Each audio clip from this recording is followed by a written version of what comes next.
Hello बच्चों, क्या हाल चाल। This is my new lecture Aamir maths tutoring. इस लेक्चर में हम डिस्कस करेंगे फ्रैक्शंस सब्ट्रैक्शन के बारे में। ठीक है, हमने पिछला लेक्चर में फ्रैक्शन बताया था और उसको एडिशंस कैसे करते हैं, प्लस जोड़ते कैसे हैं बताया था। इस लेक्चर में हम आपको सब्ट्रैक्शन से रिलेटेड टॉपिक डिस्कस करेंगे। ठीक है, तो देखो, तो अभी हम पढ़ेंगे फ्रैक्शन सब्ट्रैक्शन। ठीक है, सब्ट्रैक्शन। ठीक है, अब देखो सब्ट्रैक्शन क्या होता है। घटाना, माइनस करना। यानी आप खड़े हो, अगर आप में से कुछ घटा दिया जाए तो क्या हो गया, लॉस हो गया, हुआ ना। आपके पास मान लो 4 पेन है, आपसे 4 पेन ले लिया जाए, यानी 4 पेन उसमें से 2 पेन ले लिया जाए, तो यानी आप 2 पेन मैंने ले लिया, यानी 2 पेन को माइनस कर दिया आपसे, है ना। तो कहने का मतलब क्या है, सब्ट्रैक्शन का मतलब घटना और एडिशन का मतलब बढ़ना। ठीक है, इंक्रीज और डिक्रीज बोलते हैं इसको। इंक्रीज करना, ऐड होने से क्या होता है, इंक्रीज होता है। ठीक है, और सब्ट्रैक्ट होने से डिक्रीज होता है। ये फ्रैक्शन और सब्ट्रैक्शन है। ठीक है, अब देखो फ्रैक्शन को सब्ट्रैक्ट करना है। मान लेते हैं एग्जांपल लिए 2/9। ठीक है, इसको माइनस करना है 1/9 से, राइट। 2/9 को 1/9 से माइनस करना है, राइट। मैंने एक एग्जांपल लिया। ठीक है, ये 2/9 एक फ्रैक्शन है, 1/9 एक फ्रैक्शन है। ये दोनों को सब्ट्रैक्ट करना है। देखो कैसे करेंगे। देखो 2/9 है तो हम क्या करेंगे, देखो हम आपको बताए थे 2 मेथड, एक एलसीएम का बताए थे और एक डायरेक्ट मल्टीप्लिकेशन वाला। अब देखो हम चाहते तो क्या करेंगे, मल्टीप्लाई करेंगे या एलसीएम लेंगे। इस वाले प्रोसेस में, इस वाले क्वेश्चंस में हम दोनों नहीं करेंगे। ठीक है, दोनों नहीं करेंगे। क्यों? क्योंकि नीचे का दोनों का जो डिनोमिनेटर है ना, डिनोमिनेटर नीचे वाला यानी हर, वो सेम है। तो अगर हर सेम होगा तो हम क्या करेंगे, इसको एज इट इज लिख देंगे, कोई दिक्कत। अब ऊपर 2 एज इट इज रहेगा और ये माइनस माइनस रहेगा और ये 1 रहेगा। समझ में आ गया, कोई दिक्कत नहीं। चलिए, उसके बाद 2 - 1 क्या होता है, 1/9। तो ये हो गया मेरा आंसर। ठीक है, ये हो गया मेरा आंसर, ये हो गया फ्रैक्शन नंबर। ठीक है, कोई दिक्कत। एक और एग्जांपल ले लें, जैसे मैंने लिया 3/5 है, को माइनस करना है 1/2 से।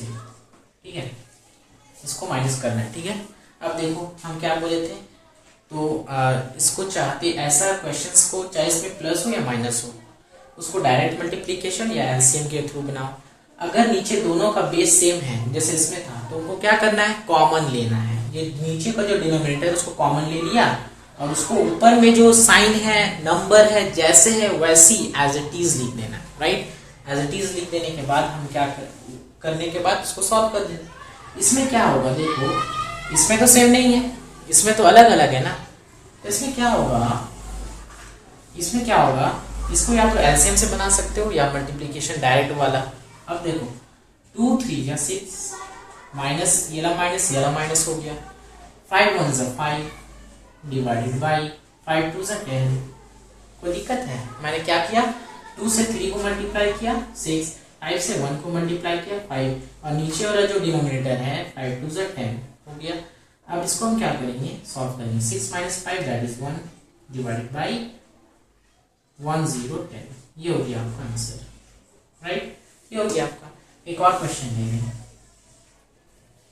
जैसे मान लीजिए, जैसे 4/2 नहीं 4/3 है। ठीक है, इसको माइनस करना है 7/6 से, राइट। ये 4/3 है, फ्रैक्शन नंबर है, और इसको माइनस करना है 7/6 से, ये भी एक फ्रैक्शन नंबर है, राइट। तो कैसे होगा, देखो हम क्या बोले थे, अब दोनों में से कोई भी मेथड बना सकते हो, बस नीचे का ध्यान देना कि ये दोनों डिनोमिनेटर सेम नहीं होना चाहिए। अगर सेम है तो कॉमन लेके डायरेक्ट बन जाएगा, जैसे ये वाला क्वेश्चन बना था 1 वाला, ये वाला क्वेश्चन। ठीक है, अब देखो इसको मल्टीप्लाई करें तो 6 × 4 = 24, राइट, हो गया, माइनस 3 7 21 हो गया, और नीचे क्या हो जाएगा 3 6 18 हो गया। अब इसको सॉल्व करना है, 24 minus 21 3 divided by 18 that is 80 हो गया। कोई दिक्कत है? 6 4 24 3 7 21 3 बाई 18।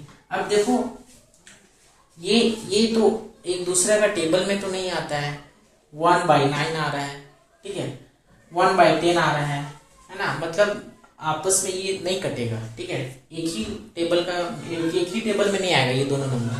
लेकिन 3 और 18 है ना, दोनों एक ही टेबल में आता है, ये आता है 3 का टेबल में, तो 3 1 3 3 6 18, ये दोनों कट गया, तो इसका फाइनल आंसर कितना आ गया 1/6, ठीक है, ये हो गया आंसर, ठीक है। ये हो गया, ये फ्रैक्शंस को हम सब्ट्रैक्ट कैसे करते हैं, राइट। अब आई होप आपको समझ में आया होगा। अच्छा मान लीजिए कोई क्वेश्चंस है, अगर यही क्वेश्चन अगर ऐसे रहता तो 7/6 माइनस 4/3, यही क्वेश्चन ऐसे रहता तो हम क्या करते, कैसे बनाते, देखो सबसे पहले मल्टीप्लाई करें, 3 7 21 माइनस 6 4 24 डिवाइडेड बाई 3 6 18 हो गया, कोई दिक्कत।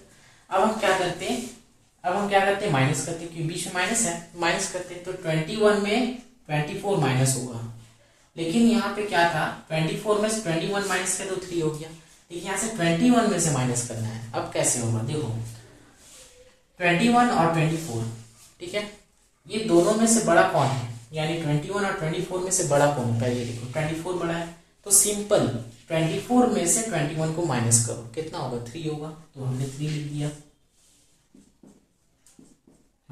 दिया, कोई दिक्कत। 24 में से 21 माइनस करके 3 लिख दिया, क्योंकि 24 बड़ा है तो बड़े में से ना घटता है, तो 24 में से 21 माइनस किया 3 हो गया। अब हमको ये देखना है कि ये दोनों में से बड़ा तो है, 24 बड़ा तो है, लेकिन इससे पहले क्या साइन है, इससे पहले माइनस का साइन है, तो यहाँ पे माइनस हो गया, कोई दिक्कत, -3, और डिवाइडेड बाई ये जो डिवाइड है ये डिवाइड हो गया, और नीचे 18 एज इट इज हो गया। अब ये दोनों एक ही टेबल में आता है, तो 3 1 3 3 6 18, ये कट गया, तो इसका आंसर होगा -1/6, ये होगा आंसर, ठीक है।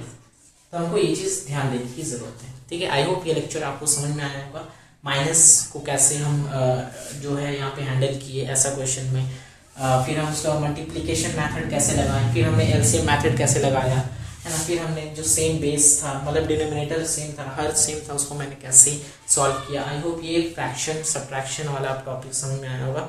हम लोग मिलते हैं नेक्स्ट लेक्चर में। आप लोग अपना ध्यान रखना, मन लगा के मेहनत करना, जिस फील्ड में जाना चाह रहे हो उस फील्ड में जाओ, मन लगा के मेहनत करना और ख्याल रखना। मिलते हैं हम लोग नेक्स्ट लेक्चर में। Till then take care, thank you so much, Jai Hind.